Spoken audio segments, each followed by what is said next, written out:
Hello arcade gamers, and welcome back to Biggie D's Arcade on a Sunday evening doing chill and chat. We're no longer going to name these chill and chats now that we've done over 100 of these. I don't see any reason to keep counting our live streams. So this is just going to be called Sunday Chill and Chat going forward, and hope you guys are having a great evening. We're going to be talking home arcade tonight. Let's see who we've had chat so far. Sorry about the delay. Normally, I always try to be right on time, you know, right on the dot. But I got this new computer. I've been using the streaming on this new computer with Restream lately. I have not yet set up OBS. And OBS, I underestimated how much time it takes to set all this stuff up. It takes a while. So I had to delay it like 30 minutes just to make sure the audio was good and the video was good and everything was working. So hopefully everything sounds good out there. You guys can hear me all right. And we can do this stream tonight with no issues. We'll see how it goes. First time using OBS on the new computer here in this room. So let me know, guys, if you notice anything out of the ordinary. The Be Me is here saying Sunday with Biggie D's Arcade. Sounds like a great time. Devastator Omega is saying happy Sunday, y'all. Good to see you, Devastator Omega. I know Be Me, Devastator, a lot of you guys showed up for the stream yesterday. I did over an 8-hour live stream on the Wii U yesterday. Had a ton of fun. Definitely need to try and do that more often, because that's a great time just to be gaming all day with the community, hanging out, seeing people pop in and out. It's a lot of fun. Even Shotgun Sean was there yesterday. I saw him in the chat as well. Good to see you again today. Saying I'm scared. I am too. Hopefully everything's working good. You know, I don't know if it is or not. I don't know if I had enough time to test beforehand or not. So you guys let me know out there. Is everything working? Can you hear me? Do I look okay? Is my camera working? All that stuff. He says the countdown is almost at 0. What's going to happen? Hopefully we're going to have a live stream. Thumper Squid's here as well, saying, hello, wonderful gamers. Good to see you, Thumper Squid. Glad you made it. All right. So let's see here. I want to do one other thing here on my, let's see, my mic. Just to change, just to make sure my, I think everything's set up right. You guys let me know, am I synced with the video? Because I can't tell on my end. Is like the camera synced with my voice? Let me know. Shotgun Sean says it sounds good. All right, good. All right, so we got some big news today that we're going to be discussing. A couple of really big subjects for home arcade. So go ahead and get your drinks and let's get going. All right, so the first thing I want to talk about is the TMNT Pinball machine. So this news broke, I think it was on Multicade Mondays on P-Dub's channel. Just almost a week ago, he broke this news. This was like a PDF that had showed up online, an FCC filing with AtGames and their new pinball machine. And I'm sure most of you have already heard of it. You probably saw it on the thumbnail. It's a TMNT, Teenage Mutant Ninja Turtles pinball machine, and it looks incredible. I mean, I've been waiting exactly for what they're offering with this, which is a lower cost alternative where we can still get the bigger machine, we can get the DMD, we can play the Zen pinball machine, pinball tables, and on this machine, and have good art, you know, a good license. You know, I really wanted Star Wars. That was my number one, probably Marvel number two, but TMNT's right up there with all those others. You know, I could say Star Wars, Marvel, TMNT, those in like DC Comics, they're all equal. You know, they're all number ones for me. So if you could get any of those, I would be very pleased, very happy. So it was great to see that news break this week, because I'd been saying week after week that we need to get a lower cost alternative, and it looks like we did. Devastator Omega says all looks good. Okay, you seem ever so slightly off. Okay, so how did I fix that last time? Did I do that with the camera, or did I do it with the mic? I cannot remember if I delayed it on this end.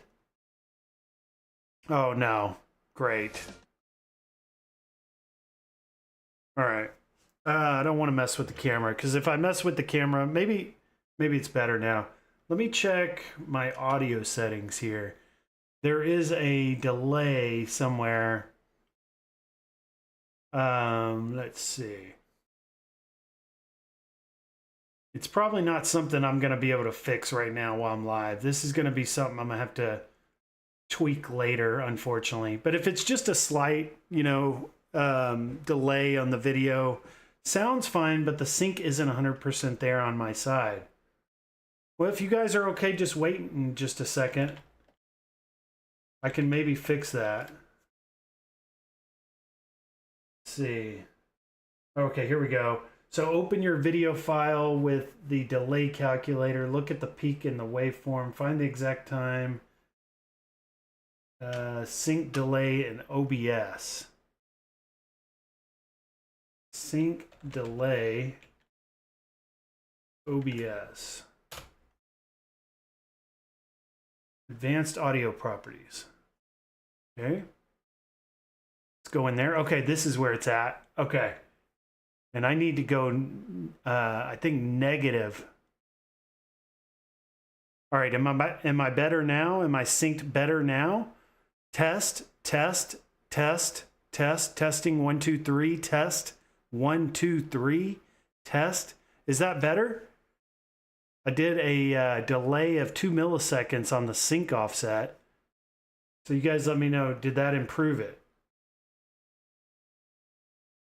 And if not, I can continue to tweak it throughout the stream and hopefully get that right. I remember using this mic here. I like the audio with this mic, but I remember I had to do just a slight tweak on that delay to make it sync with this 4K camera. Am I worse or am I better now? You guys let me know. So let me know. I'm at negative 2 milliseconds.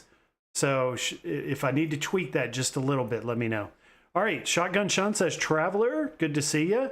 Shotgun Sean, sup? Brooklyn Menace is here with his cheers. Cheers, buddy. He was also the winner of our cigarette machine. So you see I have my Artemat right here. He got the cigarette machine, won that during our 100th episode with Glenn's Retro Show. And it got delivered on Friday. I saw a post by him where he has already shared that with the community, that he's got it up on his shelf right there next to his Burger Time. So that was awesome to see. Good on his end. And the delay was minimal. Maybe it's a little bit better. I feel like on my end, like looking at myself in the screen and what I'm saying, it's pretty close now. Brooklyn says, take a quick drive to the store and buy one of those movie clappers so we can let you know when it's perfect. We will wait. All right. So TMNT, let's take a look at this. So this is the owner's guide. This is what actually dropped, right? Let me get so you don't have to see my cursor there. So, but yeah, this is it.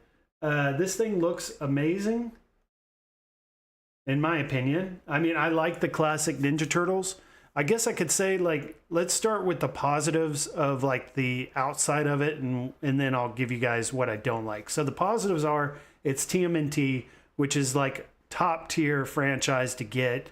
Like if AtGames could get any license, this is like right there, peak, top tier level license for them. So I was very pleasantly surprised that they were able to secure this license. I mean, you couldn't think of a better one to get. So, and TMNT, I've always liked it on the Stern. I've always liked, the video games, the movies, the TV shows growing up. TMNT cartoon was always my favorite. I guess one thing I haven't liked about TMNT lately is they've gone so far away from the classic original cartoon looking characters that we used to know and love from the early 90s. So now they're going back to that, and we get that classic cartoon TMNT look and license with this one. So A+, I think that's awesome. Also, as far as like that background there with the bricks, and it kind of looks like the game, like the TMNT side-scrolling arcade game, that was really good to see as well. And then the characters, right? Let's take a look at each character. On the right side, we've got all 4 TMNT characters. We've got Raphael, Michelangelo, Leonardo, Donatello. We've got April, Bebop, Rocksteady. I get confused on which one is which. That's either Bebop or Rocksteady. You guys will have to tell me in the audience which one that is. And then there's a picture here of the left side. And the left side isn't looking as good. I do like that Shredder is on the back box. And I do think they needed to have some representation for Splinter, absolutely. But how they did it was not the best way, I felt. If you look at on top, right, where the D-pad would be, they've got four logos, one for each turtle.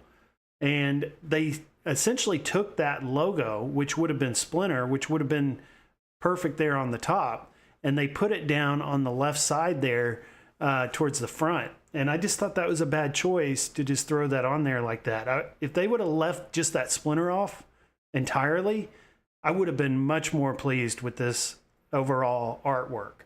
The fact that they put that on there kind of throws it off a little bit.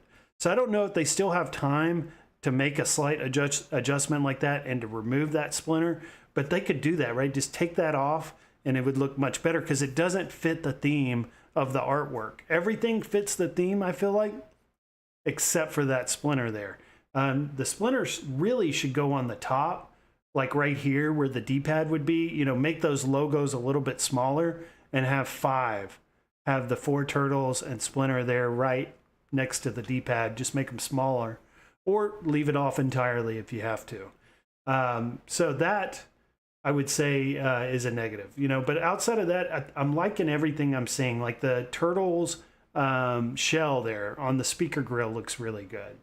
One thing I was a little bit disappointed too was that if you saw in my thumbnail, I used the classic TMNT logo. They're going with a more modern TMNT logo with this, which I don't quite understand why they did that, mixing the two. I wish they would have kept the theme, all early 90s TMNT, not use that logo.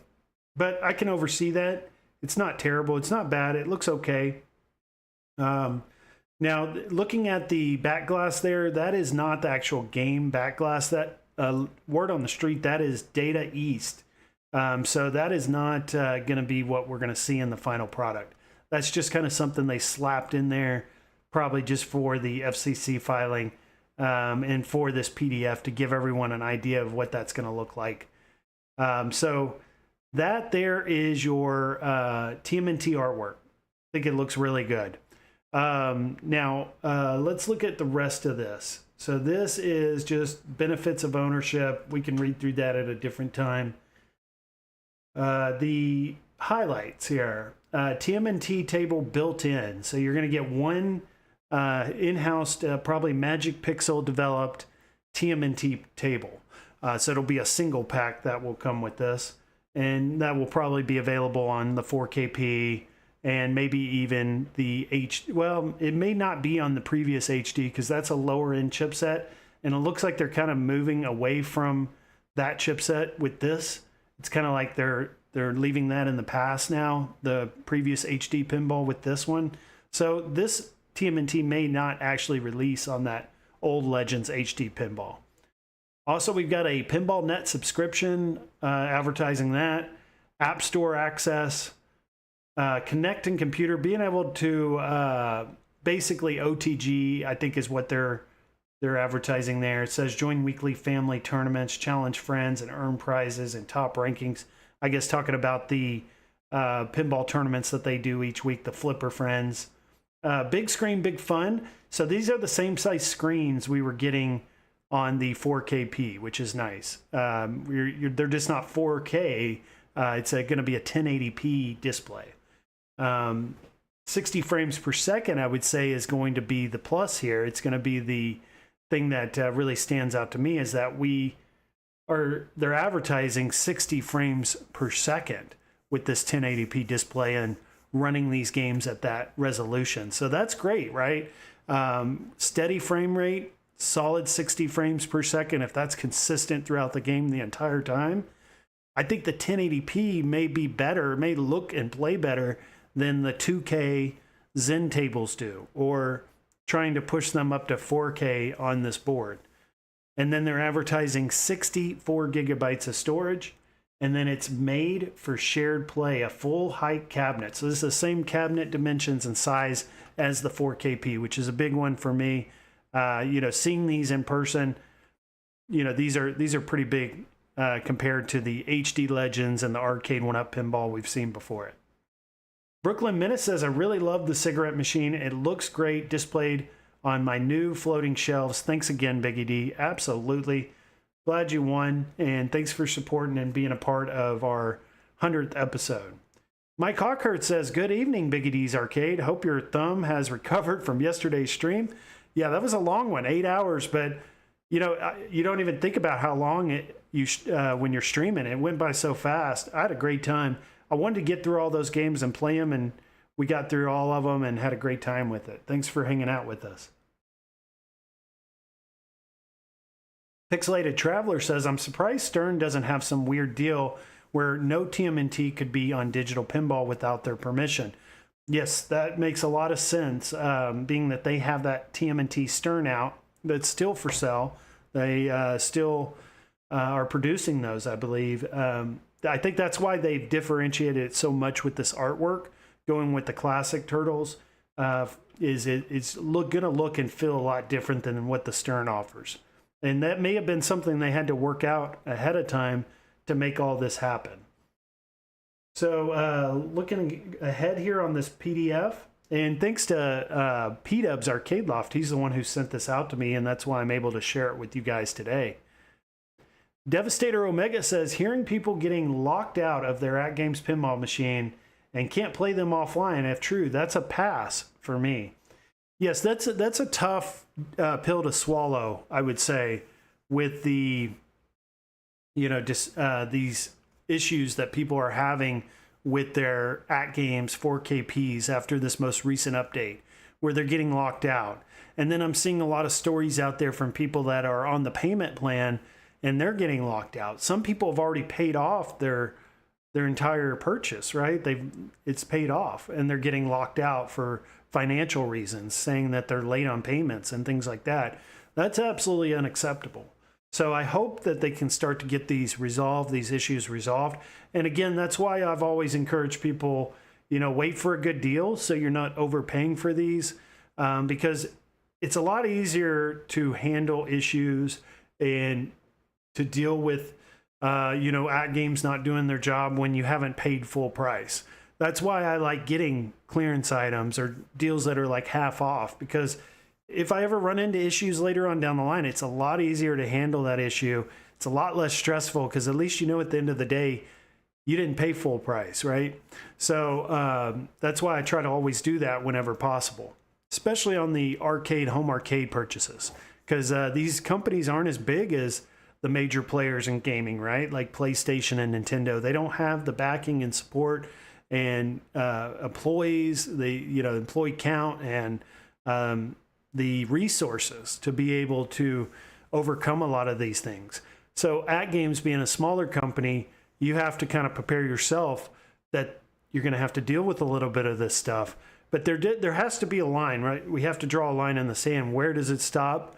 Where does this end? Like, is it going to, when it gets to a point where you're getting locked out of your machine for a week or weeks at a time and you can't use something you paid a ton of money for, that's just unacceptable. There should never be a reason for those types of situations.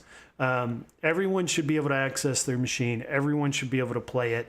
And I remember I used to watch Console Kits a lot. And Console Kits had said something really that stuck with me for a long time, because he works, for a large company like Disney, I believe, and he supports a pretty high-end platform that has a lot of users.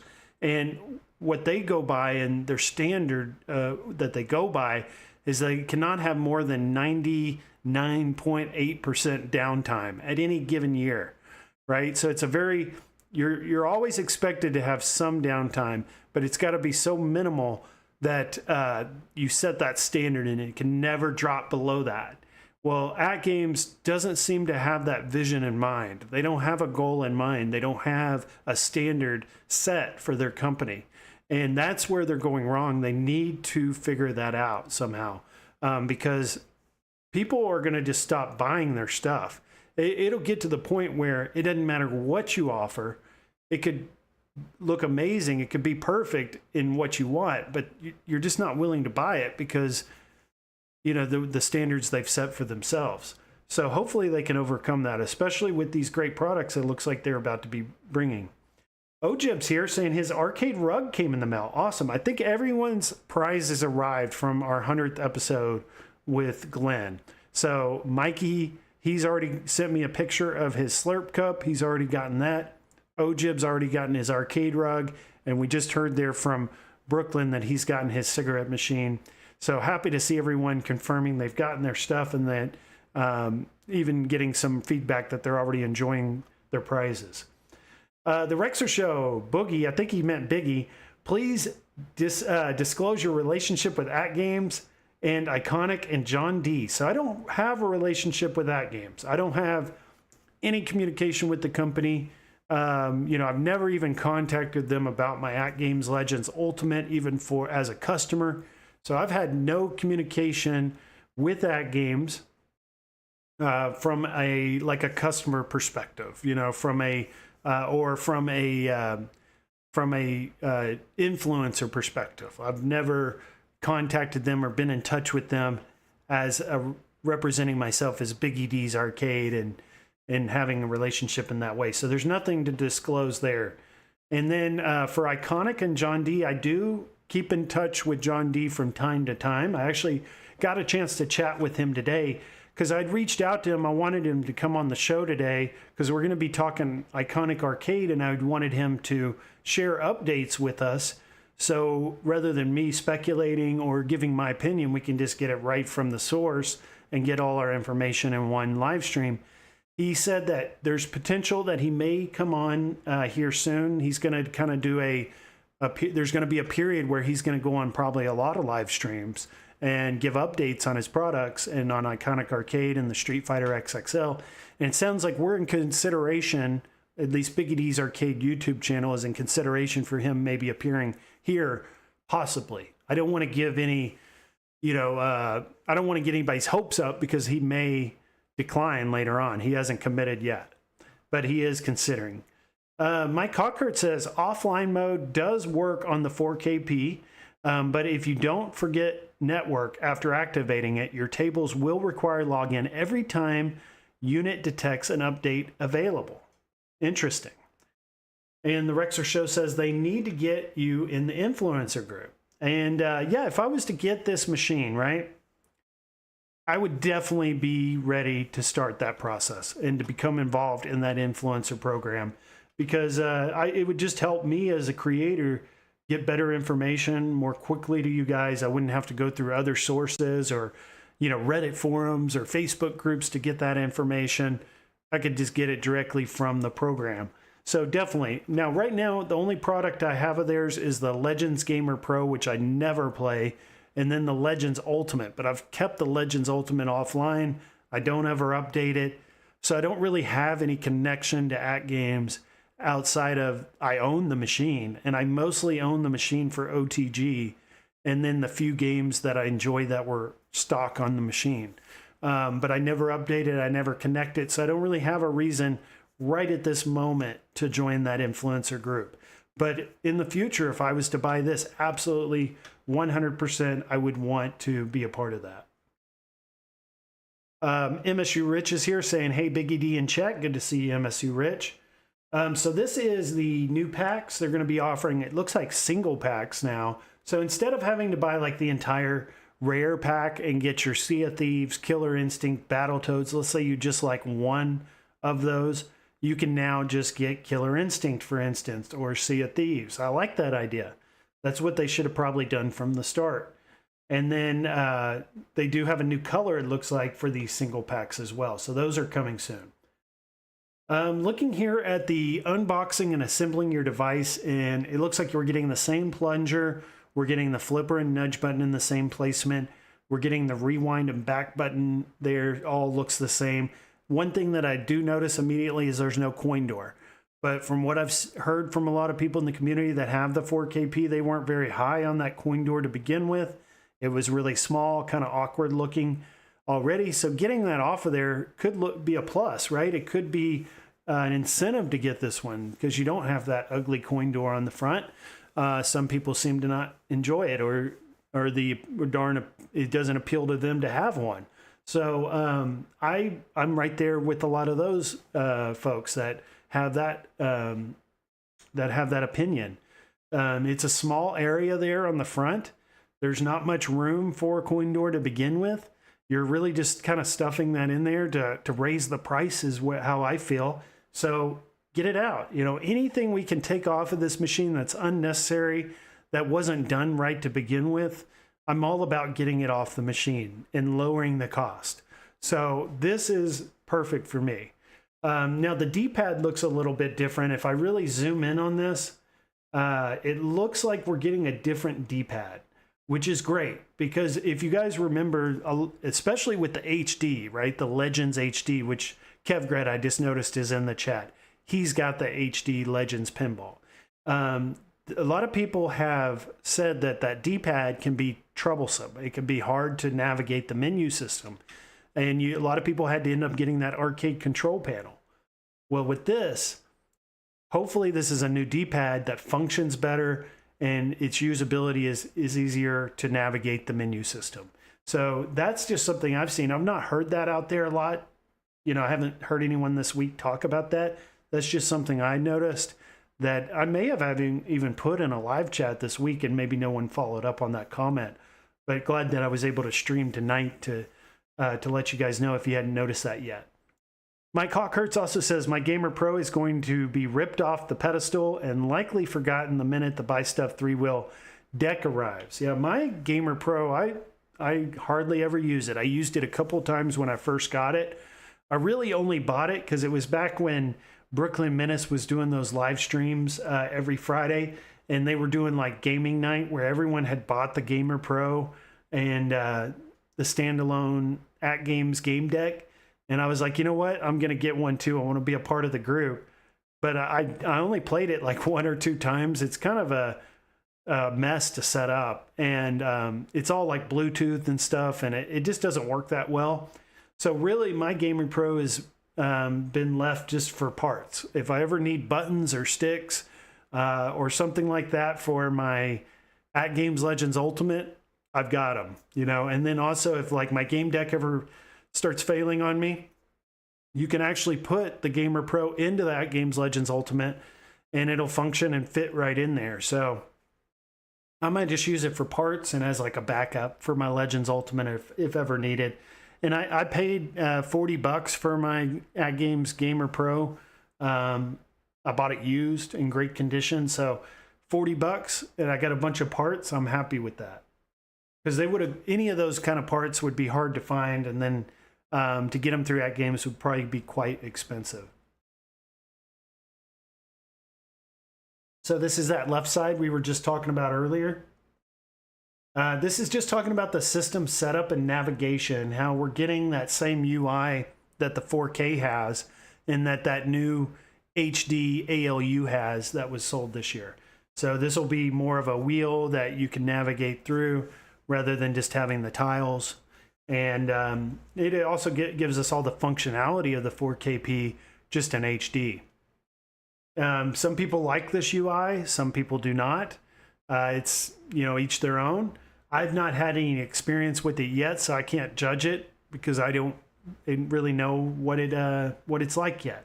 Only thing I can see is what I see in videos or opinions that I hear from friends or people in the community. But it looks good to me. I think it's a great upgrade in comparison to the previous menu system that I've been experiencing on the Legends Ultimate. This is the pinball net they're advertising. Just basically letting you know you can play many different pinball tables on here. Access to over 150 digital pinball tables. Also something in here is Zen as well. You're going to be able to, like if I search Zen in here, okay, here it is right here. So including Zen Studios. So that's great news. They didn't really advertise it highly, but it is in writing. And I think that was key. Getting the Zen Studios integration into this was very important to them, and I think very important to us to be able to play those tables. So everything's looking good. You know, on this, I'm very much looking forward to this releasing. News on the street is that this is going to be released in Sam's. So this may be like a Sam's exclusive, which is another aspect of this, right? That before we had to take the risk of buying it from AtGames online, having us get these heavy machines shipped via FedEx to our homes, hoping FedEx doesn't destroy these machines in the process. And hopefully they leave them in a reasonable area around your home that where you can get to it and no one steals it or the rain doesn't ruin it, right? So those things were all factors. And then I think the most important factor in this was the ability to be able to return the machine, right? If we had issues. In order to return an AtGames Legends 4KP is a huge hassle. You have to contact them and you have to jump through so many hoops in order to get your machine replaced or returned. And that is not something we're going to have to deal with. It doesn't look like with this TMNT. It's going to be either a Sam's exclusive or it'll be available at both AtGames, their website, and in store at Sam's. So that's great, right? We can walk into the store. We'll get to stand in front of it, hopefully play a demo of it out on the floor, and we get to take it home right then and there, put it in our truck, put it in our SUV, whatever we're transporting it in, and we get to take the responsibility of getting it home and making sure it's in perfect condition when it arrives. And if we ever have any issues, right? I think this is the biggest part of it, and the biggest factor in all this of getting it at Sam's is if we open it up and we have a bunch of issues with our machine, we don't even have to contact AtGames. We just take it back up to Sam's and we return it. They put the money back on our card or they give us our cash back and we're on our way and we're happy campers. Or we exchange it for another one if they have it in stock. So that's always been a great thing about Arcade1Up is they've always been available in store. The only machine that I had bought on the Arcade1Up website was this Killer Instinct right here. And the only reason I had bought it was $150. There's no way I would have paid $500 for that machine on their website and taken that kind of risk. So I think that's key too. KevGred says this won't be an issue. No one's buying this junk. Oh man, you guys can be hard on these machines and some of these products. I'm really liking it. So I guess I'm the minority here. Because this is exactly what I've been waiting for. And now price, right? What are we going to be paying for this? A lot of speculation out there. We don't have like a firm price yet. But I know if Sam's is involved, they're probably going to want to sell this for less than $1,000. So I would expect $9.99. I would expect even $8.99. But I do not expect as low as like $7.99 because that's what the Legends HD was. And I think that's what it's still currently selling for today. And this is a huge upgrade from that. So I don't expect it to be that low. My hopes and my fingers are crossed. $8.99. I think that's a fair, reasonable price for one of these, but I would not be surprised if it was $1,000, $9.99. Are you buying it? 100% I'm buying this. As long as everything looks good. You know, I can only base that off of what I see on this PDF. I can't base it off of anything else yet. So on the information I have, absolutely. But we'll see what it looks like when it gets to store, and if everything checks out, right? If everything matches what I'm seeing here, then yes, absolutely, I'll get it. So that's our TMNT PDF. But we've got a couple other things, or at least one other thing I can show you here. So this is the, it's on its side. So you guys are probably wondering, just flip that image over and it would be straight. But this machine is on its side, on the ground. So that's actually, the image is set up and positioned in the correct way. It's just, hopefully you can see that it's on the floor. But this is their prototype from AtGames. So this thing does exist. It is real. I've been hearing a lot of speculation this week of people saying, is this real? Or I hope this is real. It's most definitely 100% real, and it is coming. And it supposedly is coming very soon, like probably in the next 30 days, maybe 60 days at the most. And this is it, just without its artwork. So I can't wait for this. It's going to be great, right? Just in time for Christmas. Thor KC says if they can keep it in 3 figures, I think it could be a winner. So this is going to be I think a home run. Great license, great pinball table. I think you know, idea for a pinball table is to do TMNT, and for them to be able to secure this license is a real win for AtGames. I just hope they use this momentum and this interest that they're going to be getting from the consumer base to improve their products, to improve their customer service, and their reliability, I think is most important, is making sure people can access their machines, and if they need help, they can get it. People shouldn't be waiting weeks to hear back from them. If someone cannot turn on their machine, or they cannot access it, or they can't play it, there is no reason that they should be waiting this long, okay? I guess I could go ahead and give you guys a little inside knowledge here, because I don't have any relationship with AtGames right now, so I don't have any reason not to tell you this. And this happened back in November of last year, so it's been quite a while now, almost a year since this occurred. But I was unemployed, if you guys remember, for a period of time. And I actually reached out to AtGames because they were hiring customer service as well as a customer service manager. And I had applied for their customer service manager position. And in my interview, I had told them, I was like, I think something that's very important, and not only a manager incoming into this position for customer service, but also for the customers, is that you guys have a phone number that your customers can reach you at. Being able to only contact you by email is not right. You know, for the price that people are paying for these 4KPs, you know, upwards to $2,000, that amount of money comes with a higher expectation. And if you guys are not allowing your customers to contact you directly via a phone number to speak to someone, even if the person's in India or another country, at least have someone answer the phone that can tell them, you know, we're working on it, or this is the status of your ticket, or maybe try this before we contact you back. You know, just something to help the customer know they're taken care of. And it didn't seem like from that interview that they were going to plan on implementing a customer service line. So that may have been the reason I didn't get hired. Actually, looking back on it, I'm very happy. It seemed like it was a blessing that that did not happen, that I did not get hired, because things have not gone well since then. Mike Cockert says, if I didn't already have a 4KP, this could be an option. AtGames overpriced products tend to drop in price when sold directly at Sam's if you have some patience. So yes, let's say it comes out at $9.99, right?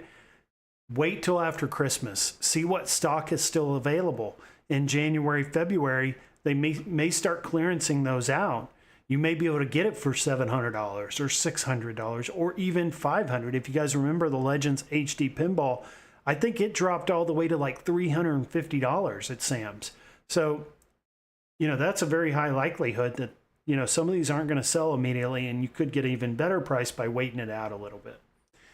KevGrid says, you just made my point at my cock hurts. People who have a 4K ain't buying this, right?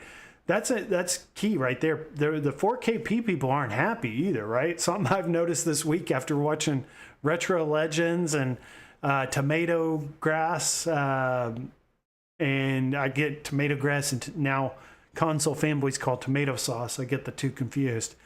And then Chalada Love, a lot of these big time, you know, community guys that are in the pinball community for the AtGames, they're not happy about this machine, right? They spent a lot of money on their 4KP.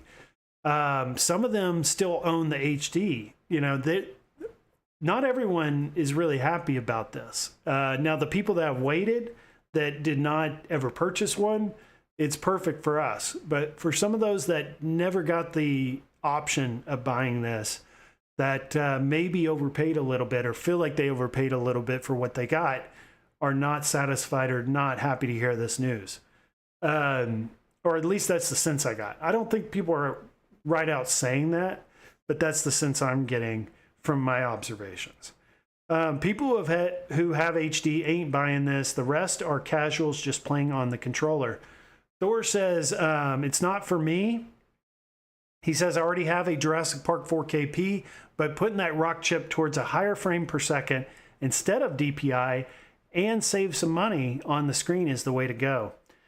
KevGret says, I'd say an X Arcade with a vertical screen is more of a deal than this. I love the setup KevGret has. If you guys ever get to go check out his channel, he's got a great setup, right? With his X Arcade, and he's got a vertical screen right above it. So he's either playing it in VR, or when he's not in VR, he's still got the same setup with the screen there in front of him.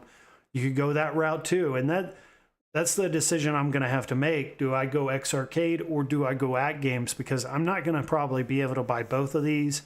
So I got to make that decision. And this is an excellent option, what KevGret has set up at his house.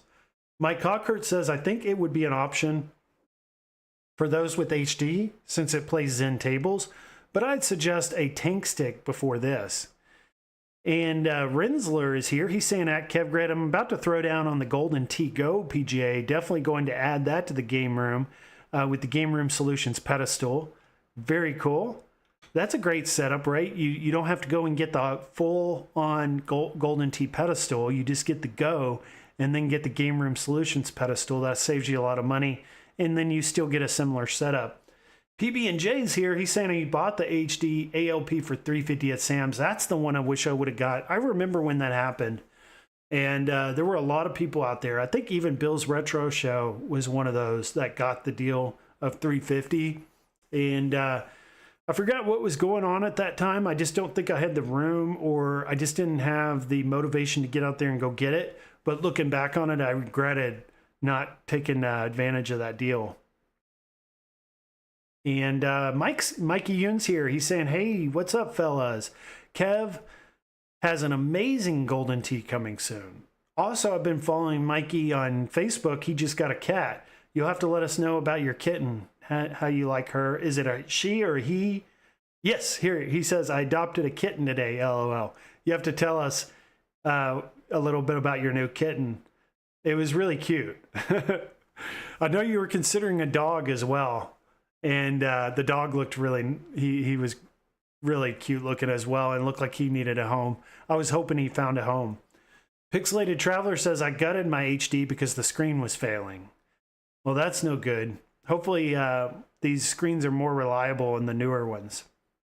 All right, so that is it, I think, for the TMNT Pinball tonight, at least. Not much more information outside of that, or any other opinions, unless you guys want to bring something up in the chat that I can, follow up on that and maybe bring up more discussion. So next I want to talk about Iconic Arcade. So Iconic Arcade is a machine that was up for pre-order. I think it may still be available for pre-order. I don't think it's available directly through the Iconic Arcade website, though. You have to go to another website to pre-order it. It's not directly linked anymore. But, you know, around CES 2025, when they did all the press for it, a lot of people backed this, or it wasn't a Kickstarter, so I shouldn't say back. They pre-ordered it. And some put half down. Some ended up putting full down, full amount. And we've been waiting ever since. So that was in January. And this was promised in summer, but then it got delayed. And now they're saying it will come here by Christmas. It'll be here by Christmas is the word.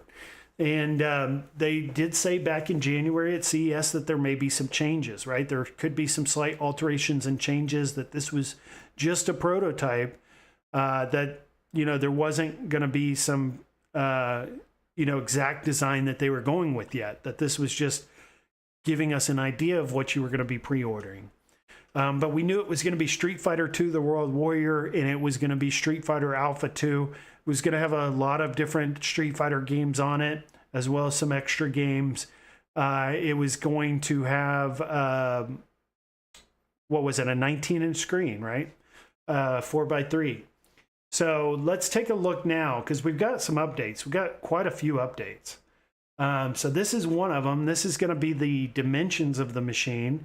So the one on the right was the new design that they're going with. The one on the left was the previous design. So you're seeing that screen, the first thing that pops out of me is the screen, because it goes from 19 inches to 19.5. I don't think they make a 19.5 inch 4x3 screen. Like, that doesn't exist unless this was some custom manufactured screen just for them. So that was the first thing I saw. Carl O here, he's a member of the channel. He says, I like the Street Fighter 2, the best of the two. I'm absolutely right there with you. Like, if I had to get one of these two, I'm a big fan of Street Fighter Alpha 2.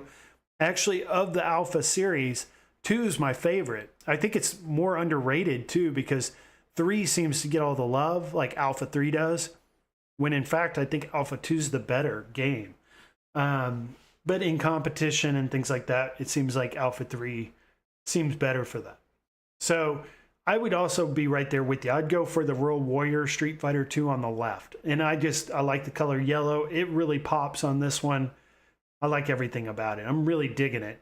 And as you guys can see, you know, behind me here, I've got that Street Fighter 2 marquee, which matches that look. And I just love that.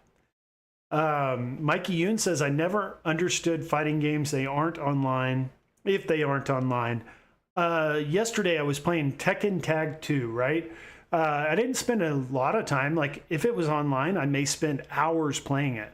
But I just played it through and beat the game in like 30 minutes. And that's about all you can do when it's single player, is you can beat the game, see the ending, you know, maybe get in a little bit of practice, stuff like that. But yeah, you're pretty limited without the online.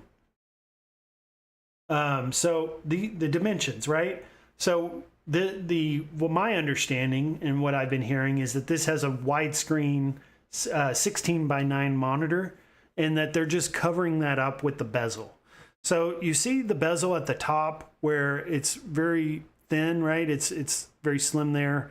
And then on the bottom, it's a little bit thicker, little more size there at the bottom of the bezel. And then on the right sides, it's much thicker, right? There's a lot of room on the left and the right side of the screen on that bezel area where you're seeing that pattern and that color. The reason that is that's the rest of the 16:9 screen behind there. So my initial thought when I saw this was, I'm not the biggest fan of that, right? Someone asked me, well, would you not buy it because of that? And I told that person, no, I wouldn't not consider buying it because of this, but I'm not the biggest fan of it. I think it'll be okay as long as the bezel covers it nicely and you can't tell that it's a 16:9 screen under there, then they're A-okay. I think they're going to be all right. But I would have much preferred them have a 4x3 screen in there. Absolutely. And I am not the biggest fan of this, but I can oversee it and I can look past it, right? If they do it right, if the bezel looks good and it's not noticeable, then it's okay. It's passable, right? We can deal with it. But I'm like very much like a dimensions guy. And like, if you guys notice right now while I'm streaming, right, I created this overlay. So it's a little more visually appealing, right? Well, I go in there and I zoom this thing all the way in and I check my measurements to the exact, fraction of a millimeter to make sure these dimensions are just perfect for you guys. And that's my attention to detail. That's like my perfectionist, my OCD that contributes to that. So seeing this kind of sets off that OCD and kind of bothers me a little bit. But I think I could oversee it, right? I think I could deal with it as long as they do it right. And then the artwork on the bezel looks good, right? I think with what they had to work with, even though it looks like we're cutting off some of the characters there at the top, what they're having to work with, and I think they have the best person for the job on this in John D, because he's a true Street Fighter enthusiast. He's passionate about this brand. He helped make this brand what it is, working behind the scenes for Capcom. That if anyone was to be tasked with this type of job to make this all work and make it to where people will be happy with it, he's the man for it, right? I see that vision a lot in this Marvel Superheroes behind me, where he, I don't think anyone else could have done that, what he did with the Marvel Superheroes art, but John can. So I'm encouraged by that. And I believe in him that he can make this work, even with the 16:9 screen. The game deck, it's still slanted, it appears. Looks like we're still getting the lit coin door. I do like the black kick plate. If you're not going to do any artwork, definitely don't go with like artwork that's unappealing or something that people are going to nitpick. Just keep it black, right? You can always be a-okay with the black because people can always put whatever they want there. They can put their own, decal or their own artwork on the kick plate later on, or they can just keep it black. That's what I would do. It looks like the marquee is going to be a little bit bigger, and it looks like it's going to be a tad bit taller. It looks like it's 1 inch taller with a little bit bigger marquee.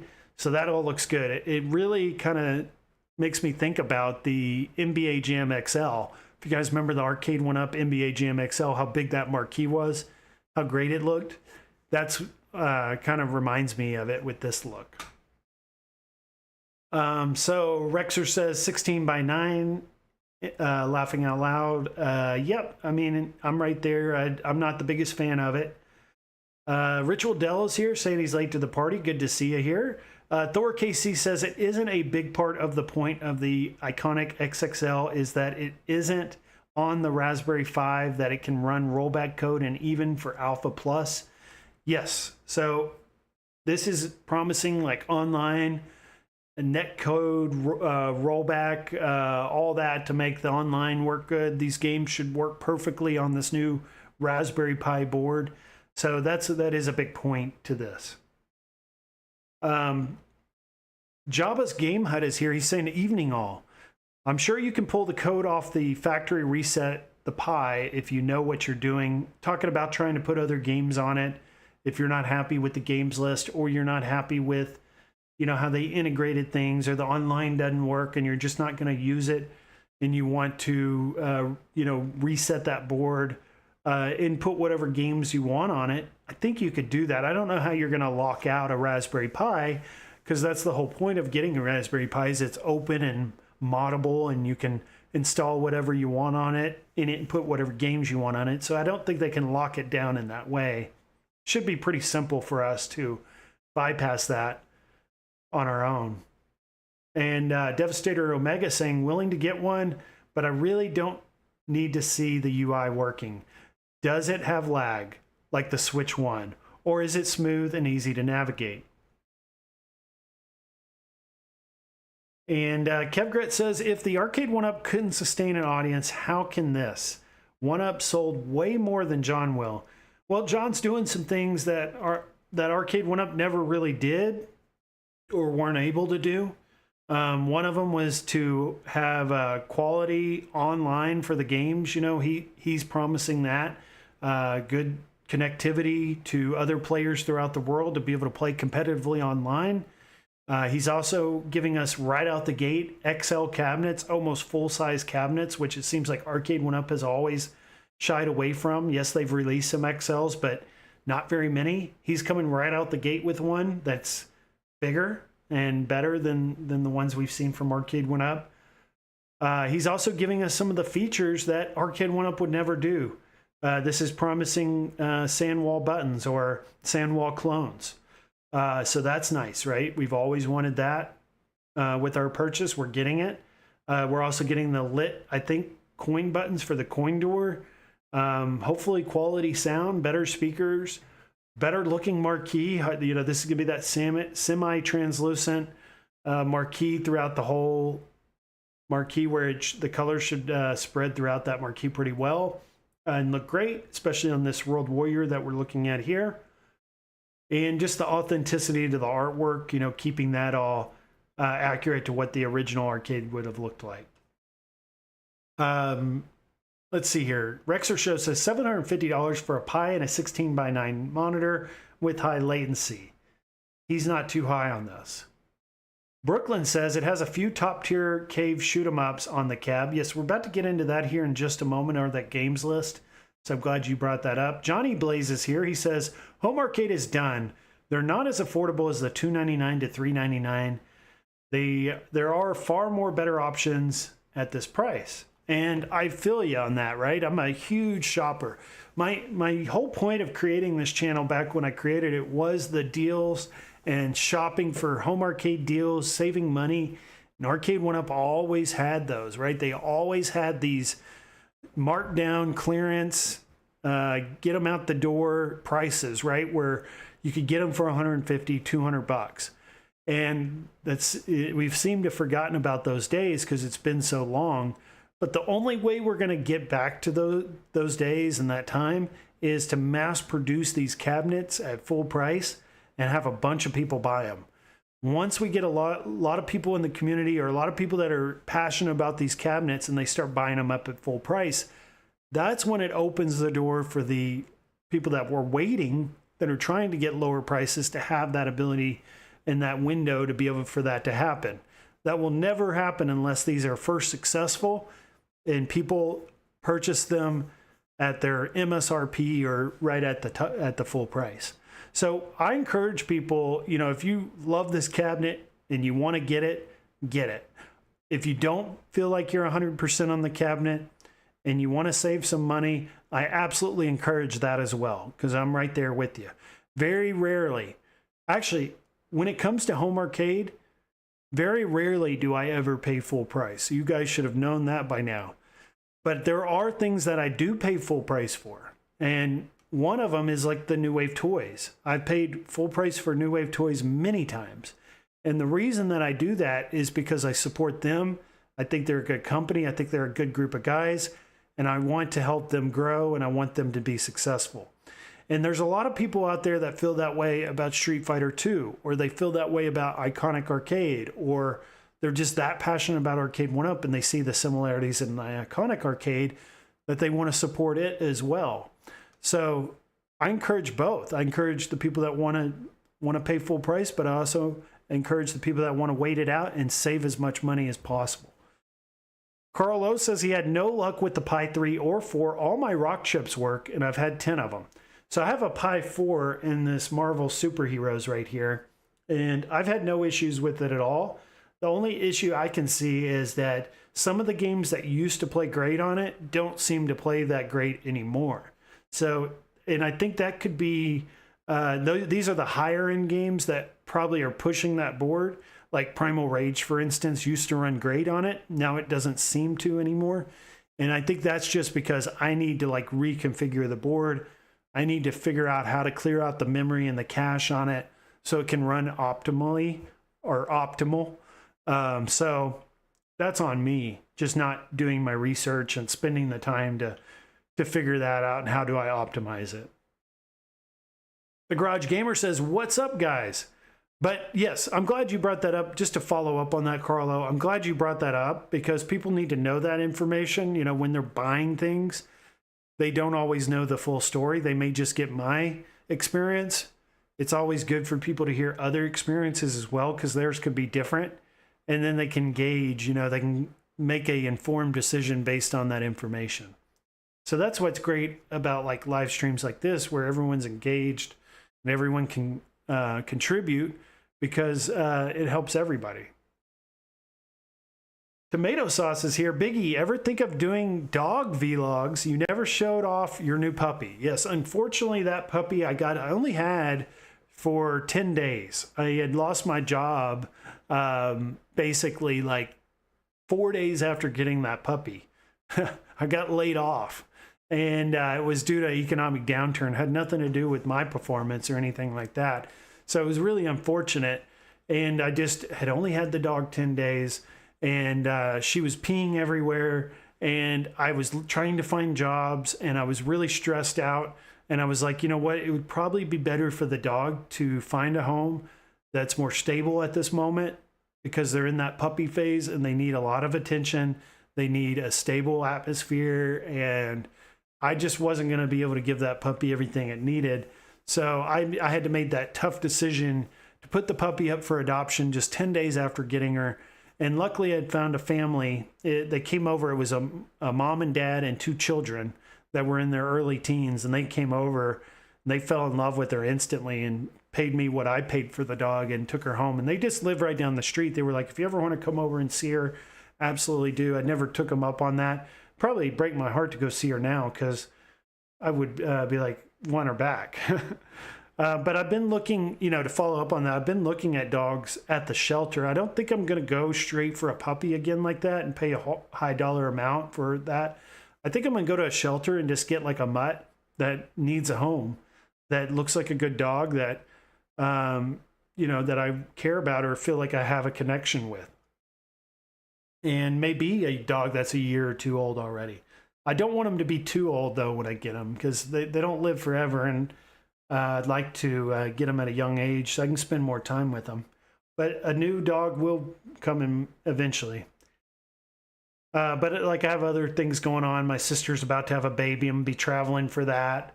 Gonna be hopefully going to Chicago Pinball Expo in October. I want to make it out to the Northwest, like to Portland, Seattle area at some point, hopefully towards the end of this year. So a lot of traveling, and I don't want to have to board a dog, so I may not get back into that situation again until early next year.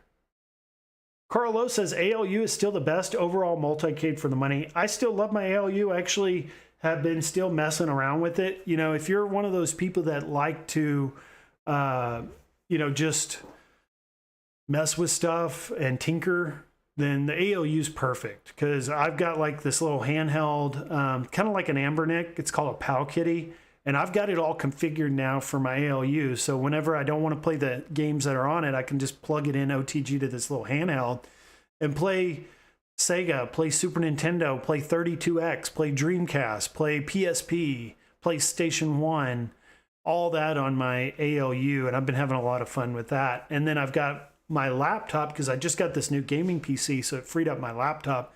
I've got that up there now, hooked up to it every once in a while, playing like Steam games through that too. So ALU is great for OTG. That's what I use it mostly for. Rocky's here saying, hey Biggie, what's the difference in size between these Iconics and Glenn's FU? That's a good question. Very good question. I guess we could take a look at that. I still have, do I still have my images from last week with Glenn? Because if I do, we can compare. Let's see. Or they may just be on the Kickstarter website. Let me go there. Because that is a good question that would be great for the stream here. So where are we going here? All right, so here are the dimensions on the FU. It's 68 inches tall. 68 inches, so it's the exact same height. The depth is 23.7. The depth on this one, it does not say, so we can't compare that quite yet. That's why I wanted John to come on tonight so we could get more details. 24 inches wide. This one is 22.2, so it's not as wide. It's 2 inches less width on the Iconic Arcade compared to Glenn's. Now Glenn's going to have a 19-inch rotating screen or a 26-inch monitor option. So I don't know if you can really compare these two. They're totally different arcades, right? This is a multi-cade with no artwork, with high-end quality parts, things we have never seen before in an arcade before, like the rotating screen and the Unico 26-inch monitor. Also the swappable game decks. This is also coming in at a much higher price. Even the low-end one, the $1,000 one, is still $300 more than what we're looking at with John's Iconic Arcade. So I don't know if you can really compare these two, but like if you had to make a decision, you know, they're within $300 of each other. You know, if I had to give you guys an answer, like let's say I had $1,000 in my pocket, which one am I getting? I'm probably going to go with Glenn's right now, because we still have a lot less information, I think, on this cabinet than we do Glenn's. You know, Glenn was willing to come on my stream last week and give us any and all information we wanted. He's also constantly putting out videos. He doesn't even have a prototype yet, and he's constantly putting out videos and giving us information, where there's still a lot of gray area with this one. So I don't know if you can even really make those kind of determinations yet on which one you would pick over the other. All right, so I want to get to this next. This is the game deck. So this is the larger game deck. It's actually bigger. And it also, if you remember, at CES, they had for the Street Fighter Alpha 2 a diamond plate game deck art, which I was in love with. I love that diamond plate artwork. I think it looks really good. And I have a theory on why we're not getting that diamond plate artwork. And I'll show you guys here in a moment on what I think and why. You guys remember that cease and desist letter? And you remember that whole ordeal with possibly Arcade 1-Up sending them a cease and desist, and they had to delay all this, right? I think I figured out why, and why they had to make some changes. And this, I think, was the major change, was this. If I can get a decent image to come up. I didn't have have this prepared. So let's see. Can I get this to open? I very much dislike time within a stream where there's no audio, like no one talking, no one showing anything, no one saying anything. And when I'm looking for stuff, there's that few fractions or seconds where I'm not saying anything. So forgive me for that. But see how Arcade 1-Up has the diamond plate on their X-Men 97? So this is actively still being sold right now. So I think that was a major part of the cease and desist, and the reason they had to delay this and reevaluate and kind of redesign the whole thing was Arcade 1-Up was like, you can't do that, right? We used to offer Street Fighter. We actually have a Capcom cabinet we're currently selling in the market right now, X-Men 97, that has that same exact game deck art. You cannot use that right now, at least until we're done selling ours and our license ends. So that, I think, was the main reason. Now that's just a theory. Don't, quote me on that. Don't say that's, firm, because that's just speculation. But this is the result of that is this color right here. Now this is actually authentic. This graphite kind of concrete look with this color scheme is accurate. There were cabinets out there that did have Capcom games that did have this artwork. But I've never been a big fan of this. I have it on my Marvel vs. Capcom 2 here behind me. You'll see it right here. And I'm just not a fan of it. I never have been. Now, when you look at the renders, right? So we're looking at renders right now, not the actual, we don't have it in our house or in our living room, right? One thing I will say is I disliked this a lot more looking at the renders than once I get it in my home, right? Now that I have Marvel vs. Capcom 2 in my home, I don't even think about that anymore. And it doesn't appear as unappealing as it did in the render to me. So don't judge these too harshly based on these renders, because they seem to always kind of look a little bit better in person than what you see in these. Ojib says, make a quality product first. Mikey says, I don't think anyone supports Iconic Arcade except for Shills getting them for free eventually. I don't know if people are getting free units this time around. This isn't Arcade 1-Up. This is a much smaller company, a smaller operation, and they're going to produce a lot less of these, I think, right out the gate. I don't expect a lot of review units to go out in the first place. So I don't know if that's going to translate from Arcade 1-Up to Iconic Arcade. You know, but that's true. A lot of people did get a lot of review units, and there were a lot of people showing them to get those review units before. I just don't know if that'll happen again. Carl Lowe says, I agree. Kev, Riser, Bit LCD, Side Art, CoinOps X, upgraded speakers done so many upgrades. Carl Lowe and Kev Grit are talking about their AtGames Legends Ultimate, all the upgrades that they've done to them. Tomato Sauce is saying, oh, okay, I'm sorry, never mind, didn't know. Just mentioned because I enjoy it when PD7 does vlogs with Wes. Yeah, it's always great when, I think that's what makes PD7 really successful too, is he really shares his like entire life with you. You know, like every day of his life revolves around his channel and sharing that with you guys, where I kind of share some, but I'm not as much like as he does with his channel. And I love that about him and what he does. It takes a lot to put yourself out there like that and to just share everything about your life and who you live with and your animals and all that stuff. And that's what's great and makes I think his channel successful, is people really connect with PD7 in that way, to where they feel like they're part of the family, you know, when you watch his channel and when he responds, you know, it's like you're living life with him. The Garage Gamer says, yeah, a new puppy is a lot of work. Absolutely it is. It's a dedication you have to own a dog or even a cat. And, you know, it's a commitment that you have to make. Carlo saying, get a cat, Biggie D. Mine is on my lap right now. It's Black Cat Appreciation Day today. Very good. I've thought about getting a cat. I just don't know if I'm big on changing out litter boxes yet. I have a friend that's got 2 of them, and he's saying the same thing. You got to get a cat, man. And he's like, the litter boxes aren't that bad, but I don't know. I'll tell you, when I was a kid, we had an orange cat. We named him Garfield, and I stepped on his tail, and he bit me on my leg. And ever since that happened, I've not owned a cat or been like wanting to get one. Maybe I just need to give him another chance. I don't think it was the cat's fault. It was mine, obviously, for stepping on him. Rocky says, I don't like that the Iconic won't allow side loading. So side loading is not there, but we are getting word that there are going to be downloadable content. And we're going to go through that here in just a moment. I just want to see, are there any other chats or maybe anyone who's joined us that we can say hi to? Rich Wildella says, looks like the counter at my local diner.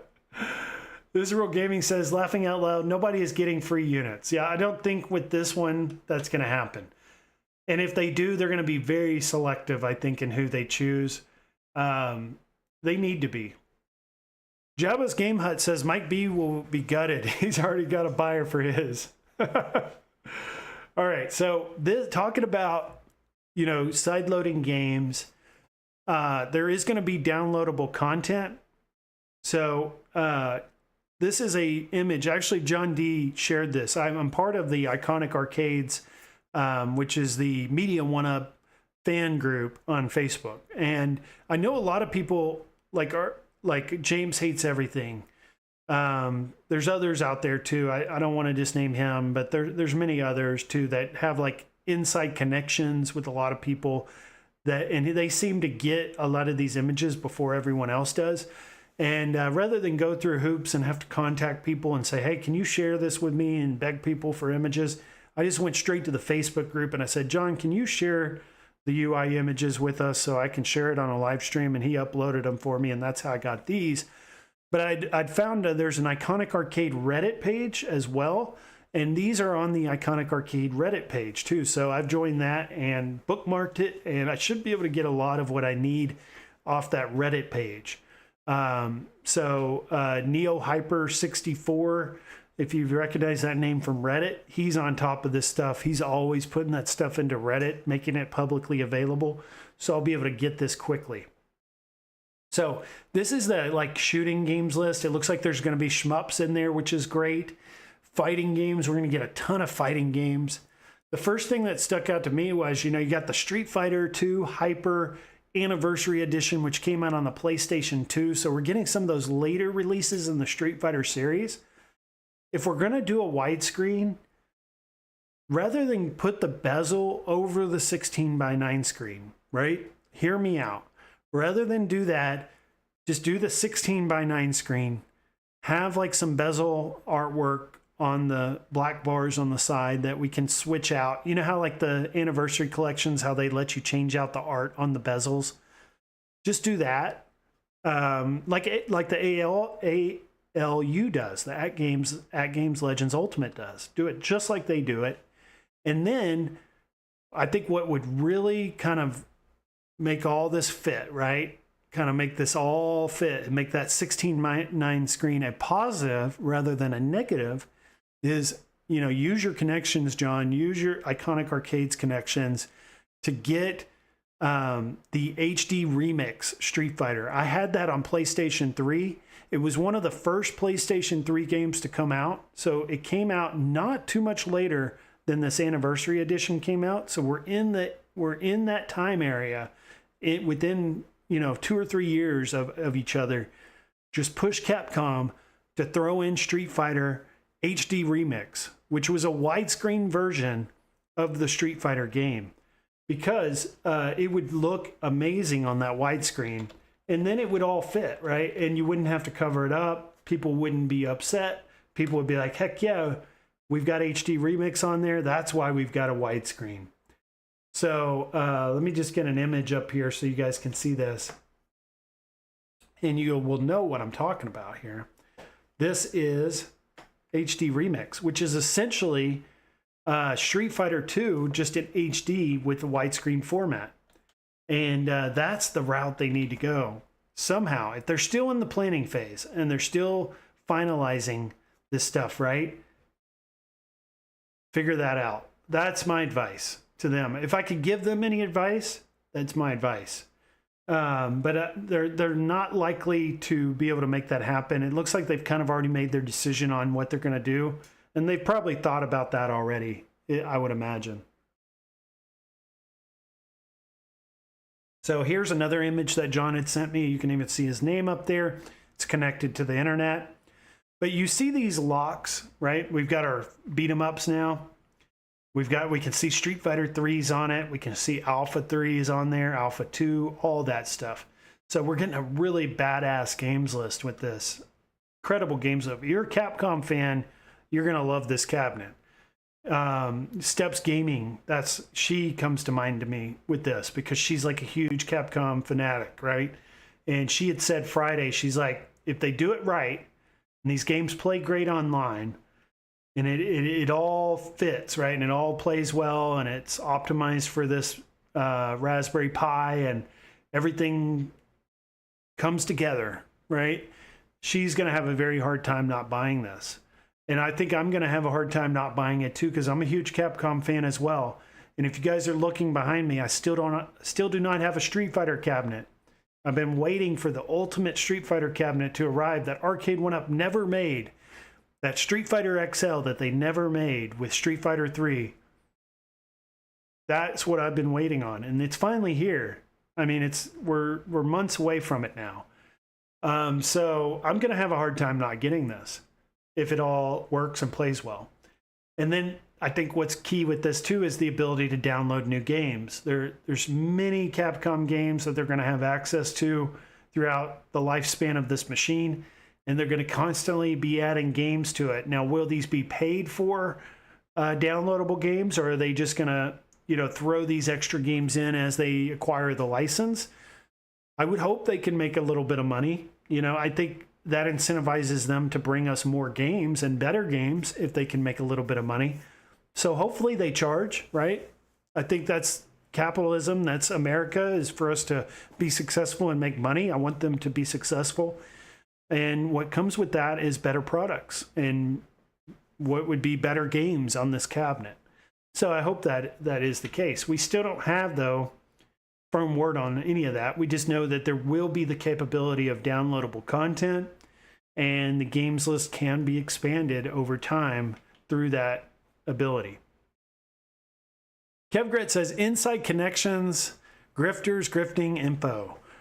Rocky says, I'm going to wait and see reviews with Iconic before I buy. That's a good decision. I don't encourage anyone really to go out and pre-order this thing at this point. You know, if you pre-ordered back in January, you've made your decision. But I think I've said many times throughout this year that I would not pre-order this myself unless you just absolutely have to have it. I would wait it out and see what the final product looks like and how it plays. I don't think there's anything wrong with that. I think that's a great decision. I think that's a responsible one. Let's see. Jabba's Game Hut says, should be a $299 max looking at the hardware. Well, there's always going to be some upcharge, especially for those new adopters that buy it first. But that's a price range that we could see if this ever hits retail, these ever become highly successful and they mass produce these and they make too many of them. We could get those at a price range of, you know, $2 to $399 possibly. Kevgret says you can get both Capcom collections for $18 and it includes 60 games. How much is John's charging for just one game? I think we can do the math on that based on that total. All right, so talking about Neo Hyper 64, he's on Reddit. I heard this week Paul Menderman, who we've seen recently on streams on the Cornercade and most recently Friday on Super Game Room Dudes, is Neo Hyper 64. If I'm wrong on that, someone will have to correct me. But I think that the word is out that that's who that is. Well, he wrote this, so we got to give him credit. Neo Hyper 64 on Reddit. I got this off that Iconic Reddit page. I have not proofread this, so we're going to read it together tonight, live on air. Monitor, the Street Fighter 2 cabinets will use a 16:9, 24-inch Medallion Lenovo monitor, which happens to be the same model featured in the Double Dragon prototype, so that makes sense. They're just sourcing a monitor they can use in multiple cabinets rather than having different monitors in different cabinets. It's said to be a crisp display with quality superior to the BOE. So I know a refresh rate was important. I don't know yet if we have information on refresh rate.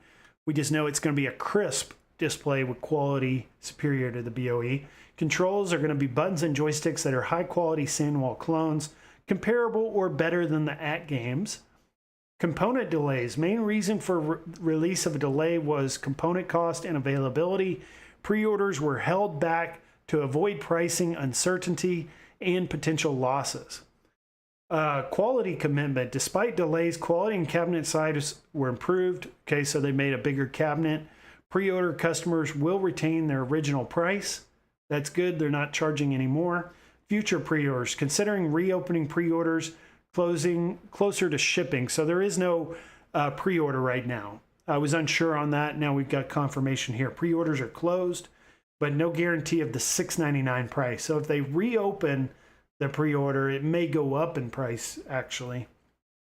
The Amazon option, reopening pre-orders is being considered alongside distributors like Amazon, not replacing it. Okay. Double Dragon might be more, so these are future predictions or ideas, I think, that he threw in there. Double Dragon might be more than a prototype. Let's just say it wasn't produced for one time. If anyone can secure a Sega license, count on the licensing resources Iconic Media One Up to get it. That would be great. Virtua Fighter would be cool, right? I'd love to get that cabinet. One game I play a lot is Virtua Fighter 32X for the Sega 32X on my ALU. I like that version of that Sega game. And it doesn't use that much processing power. They could throw that on a Raspberry Pi, no problem. Based on these same licensing resources and relationships, there is the potential for Namco titles like Tekken, Pole Position, Soul Calibur, and Point Blank. So yes, let's get some racing cabinets, some shooting cabinets, light gun games, and then some excellent fighting games. Like if you guys watched me yesterday, I'm a huge Tekken fan. Always have loved that. That's always been my favorite fighting game. So if they could somehow finally bring us Tekken, that would be a huge win, I think. The Pi 5 can emulate a Star Wars trilogy arcade game. That's kind of a stretch, I think, but he's saying it's possible. And let's not forget that the 50th anniversary of Star Wars happens in 2027. It's still ways away. And the same person who bought Disney and Star Wars to the arcade one-up now consults for Iconic Arcade. So the force is strong with this one. That would be great. You know I've heard a lot of rumors that Star Wars, though, is going to Basic Fun. So which is it, Neo Hyper? Is it Iconic Arcade or Basic Fun getting Star Wars now? You're kind of contradicting yourself with that statement. Media one-up strategy for Iconic aims to acquire fan favorite licenses that require stronger chipsets than what one-up and Basic Fun use. So they aim to acquire fan favorite licenses that require stronger chipsets. Okay, so they want to bring us a higher end chipset so they can bring us some higher end games. Got it. Library versus volume. Media one-up may not match others in sales volume, but will offer superior fan-centric game library. Online. So this is important. This is something I think we're still very important to most of us that we still do not have any proof of, is how is the online going to work? Because I think that's key, very important to the success of this cabinet. Because that's really why people are going to buy the Street Fighter cabinet, is for its ability to be able to play online and be competitive and, you know, be able to enjoy that aspect of it. It says online, the Pi 5 allows content creators to stream gameplay in tournaments. So Iconic plans to do it. Okay. They're going to do tournaments. Great.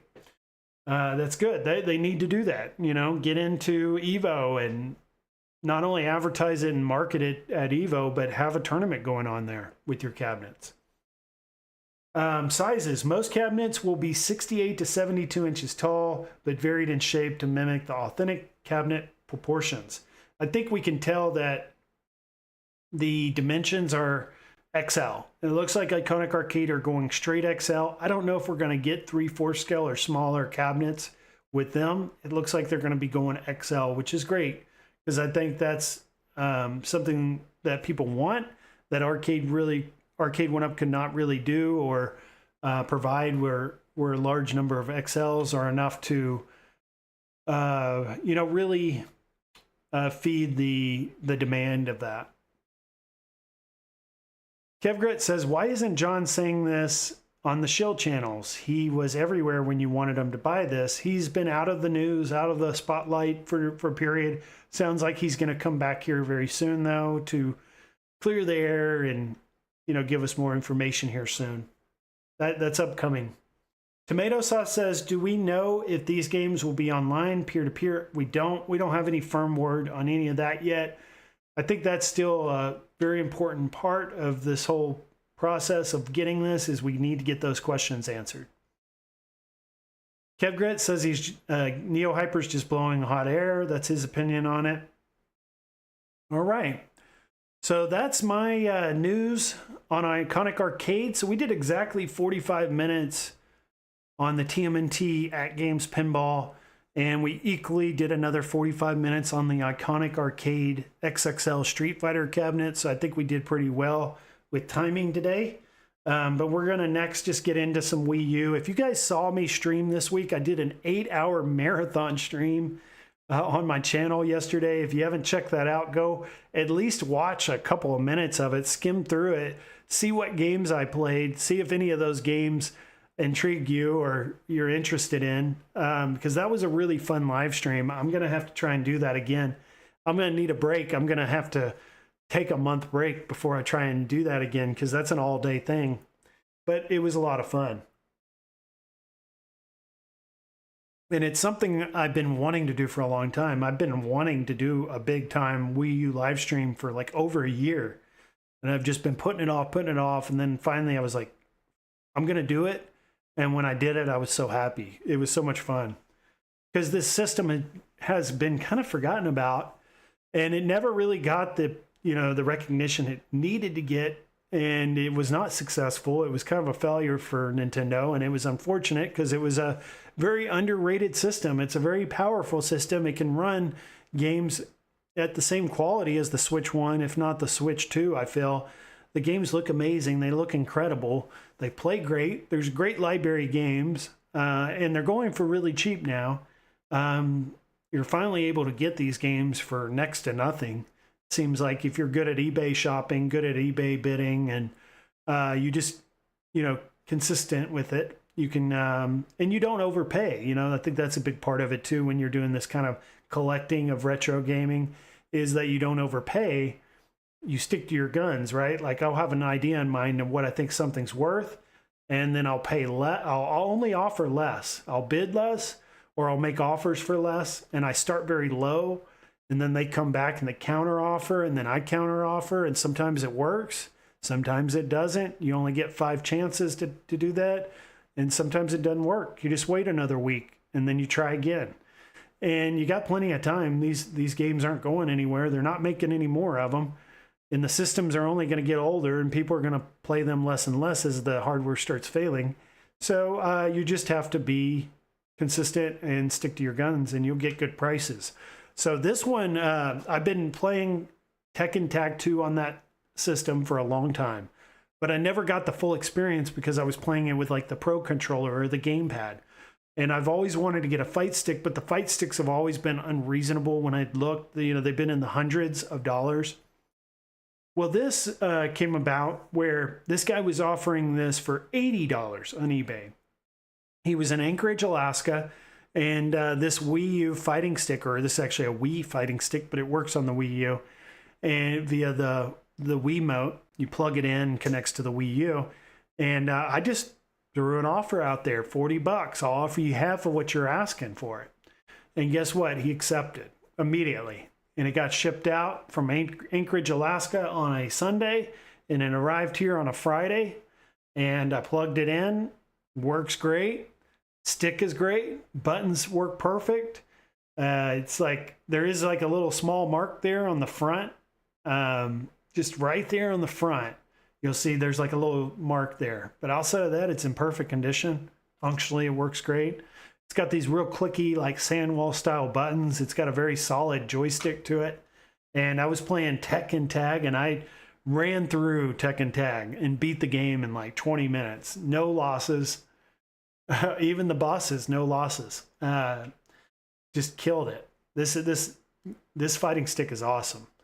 So what I did is I bid on this Tatsunoko versus Capcom game. I've been wanting to get this one forever. But again, this game has been unreasonably high. It's been in like $100 or more every time I looked. But I noticed the price has been slowly dropping recently. And this one was for sale for, I think, like $60. Well, I threw an offer out to this guy for $20. And he took it, and he accepted. So with shipping and tax and everything, I got it for $26 with the case. It says it has no manual. But Steps Gaming was nice enough to advise me to go to Etsy. Supposedly you can go to Etsy and they make manuals for like $5. So I'll just order an Etsy manual for this, and I'll have the complete, the complete set for it with the case, the discs, and the manual. And it only cost me like $30. Can't beat that, right? And this is an awesome fighting game too. I've been doing a little research on this game. So it's a Capcom versus game, just like Marvel versus Capcom, but it's Japanese anime characters. And it looks amazing. It was made in 2010. So it's one of the later Capcom versus games to ever be created. And it looks awesome. Like the backgrounds have so much going on, has so much Capcom nostalgia in the backgrounds on the stages. It's got a huge character, roster.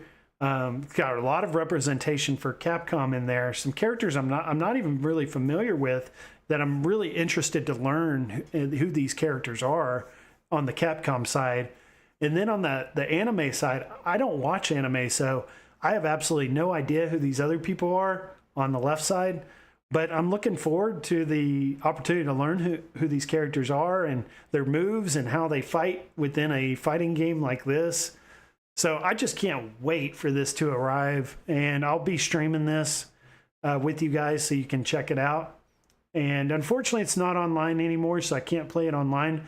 But I did notice Steps just popped in and said, "Go Biggie, go Biggie, go."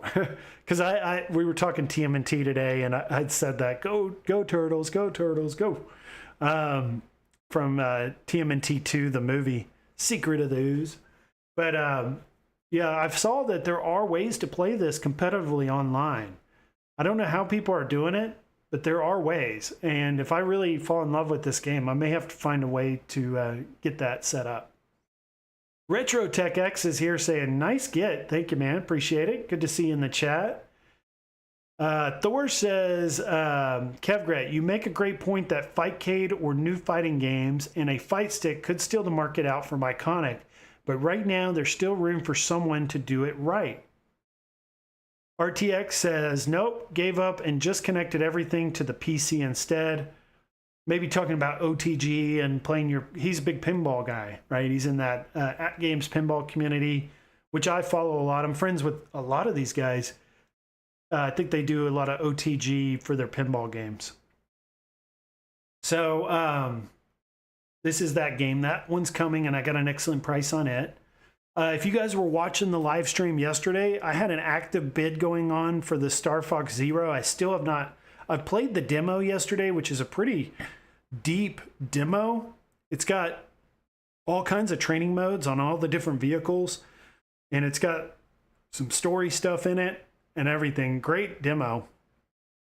But it worked, right? It really piqued my interest and was like, I got to get Star Fox Zero now. It looks like an amazing game that I never played when it released in 2016, almost 10 years ago, guys. And I had an active bid going for 99 cents, and it was 5 p.m. yesterday is when the bid ended. And it was about, I don't know, maybe 10 minutes before the bid ended, I went to go check it. Or actually, I think it was about a minute before it ended, because I just caught it right before. And someone had bid up to like $3 for it. Well, I kept outbidding them, and I was like, I want this. I don't care what the bid goes to. If it stays under a reasonable amount, I'm just going to get it. Well, I ended up getting it at $3.25 with $5 shipping. So I paid $8.25 for it. And this is complete with the case, with the manual, and the disc in good or great condition. So that's a great buy there. So guys, if you are into retro gaming, go out there and get your games, eBay bidding and all that is like a ton of fun. And I've been playing a ton of Wii U. That's my system of choice right now for retro, if you can call this retro gaming yet. But, older systems, the Wii U has really kind of lit a fire under me. I've been playing a ton of these games and having a blast with it. And it's I'm at that point where I'm not quite ready to get into the Switch 2. So this is really filling that gap for me. I'm experiencing all these games that I missed for just a fraction of the cost, and I'm really enjoying it. So I'm gonna get a Switch 2, but I probably will not get a Switch 2 until like Black Friday. I'm hoping on Black Friday they do like a new bundle with a Mario game, like maybe a new Mario game that's unannounced, or maybe they do the new Metroid in a bundle, and they do it for like $450 or $400 on Black Friday. And then I can be satisfied to say I saved a little bit of money and I got a game that I wanted. I'm not saying Mario Kart World Tour is not a good game, but I would rather get it bundled with a different game and then maybe pick that World Tour up when it gets some more updates and some more tracks and it's a little more filled out than where it's at right now. Retro Legends Arcade is here. That's also going to be Papa Brad's Gaming. Go check him out. He does a live stream every Friday night at the same time that the Super Game Room dudes are streaming. So if you're just looking for an alternative, or if you want to flip between the two, you have that. And he's got a great thing going with this channel. They're doing tournaments every week. If you're into arcade gaming, this is a channel to check out.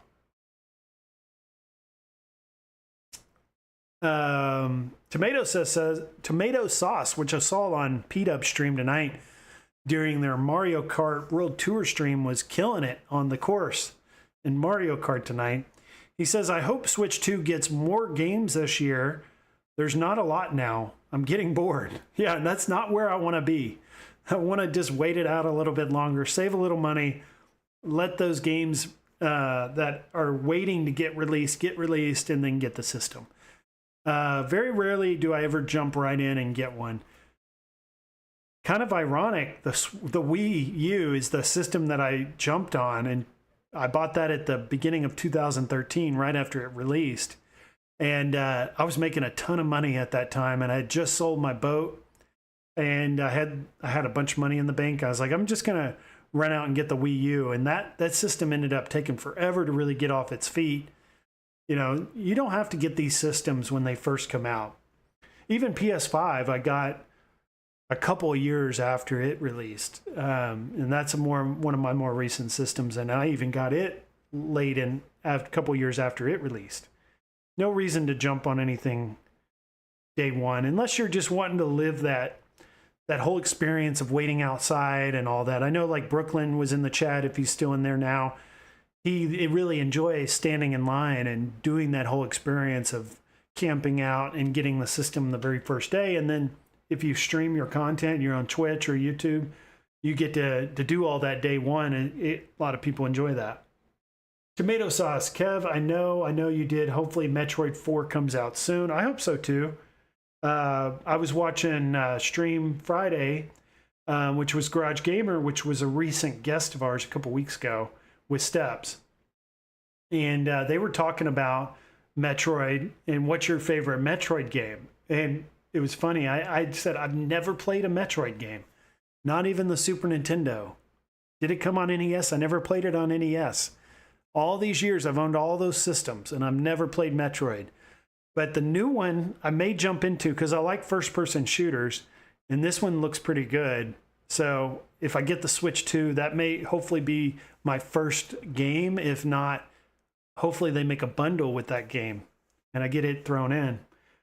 Step says, there is something awesome about waiting in line, release date, and talking with the crowd, and the excitement of getting it on day one. Yep, that's the part that you miss out on. Metroid on a TV docked looks so good. 120 frames per second will be nuts. That'll look great. Yeah, I think the game was originally developed or starting to be developed for the Switch 1, so it should run very well on the Switch 2.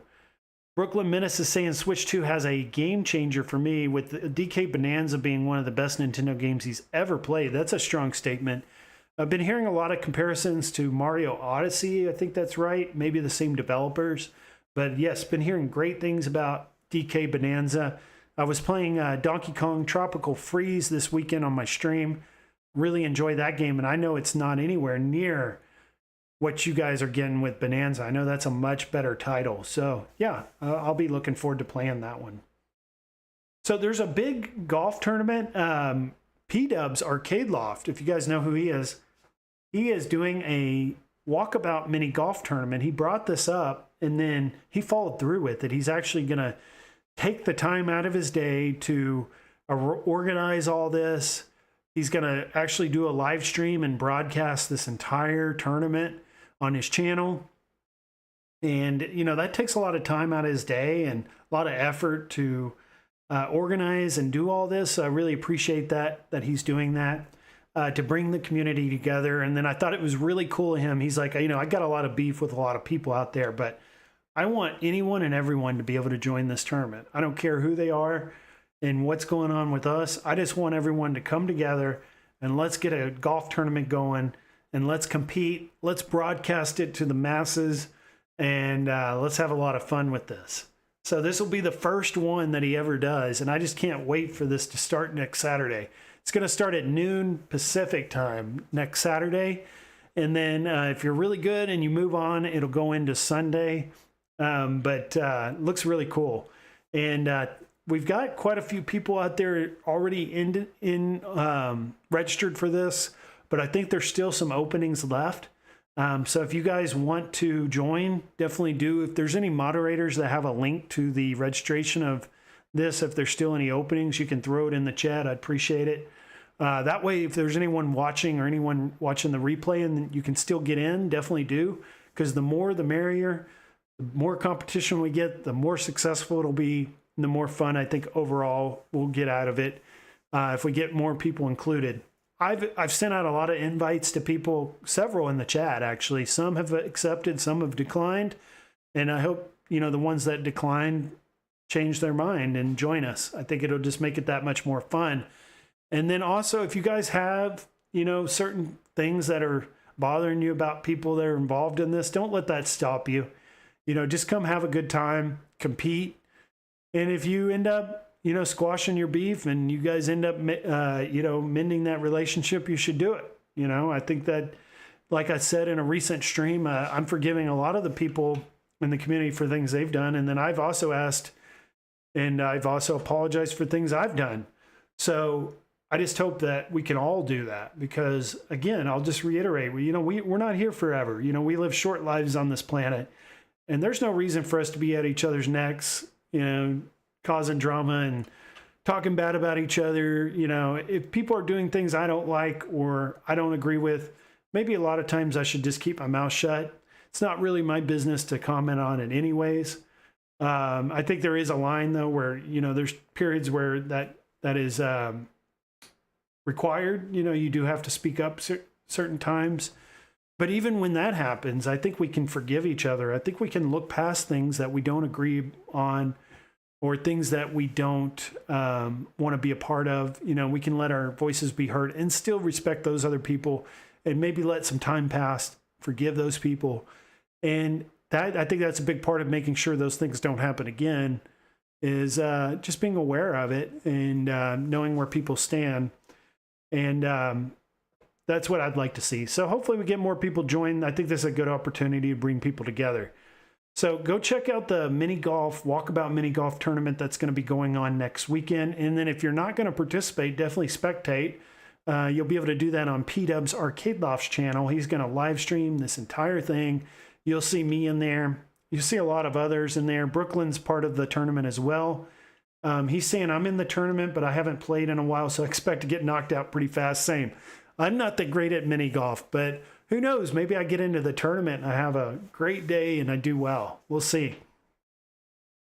But yeah, and Jabba says here, take your beef to the scoreboards. That's what I thought too. Like, what better way to get back at people you don't agree with or you have problems with than to beat them at something and show that you're better at something. I think that's a great way to release and get that out of you rather than talking bad about someone, is just to compete and beat them at something that they like and they think they're good at. So hopefully that ends up being successful and we can do many more tournaments in the future. I'd like to do these and be involved in these going forward. But I guess that's going to wrap it up, guys. I've had a great time with y'all tonight. Sorry about starting a little bit late. Just had to end up getting, because I've been using Restream on the new computer. It took me a minute to get OBS all configured. I underestimated how long it would take me to do that. And I may have to go back and reconfigure some settings for the offset of my mic. I don't know if that -2 I did earlier at the start helped or hurt. I haven't heard anyone say anything since I did that, so maybe that ended up helping. I've got it set at -2 milliseconds right now, so I can adjust that accordingly based on how the stream went tonight. But Brooklyn Menace says, my family joined. Yeah, I saw he joined as well. Good to see him. He'll probably win the whole thing. My family is the best person that I've seen at mini golf, so I fully expect him to win the tournament. And if there's any betting odds going on, I would bet on him. And I would say that the betting odds should not allow you to make that much on him because he should be heavily favored. And Tomato Sauce is VR God. Either Brooklyn or Tomato Sauce are the VR God. I would say Tomato Sauce right now because he's been so consistent with it. He's still playing VR like it was day one for him, where I don't get into VR as much as I did when I first got the headset. But y'all have a great night. Enjoy your Sunday evening. Have a great start to Monday morning. And I will see everyone in the next one. Talk to y'all later. Bye-bye.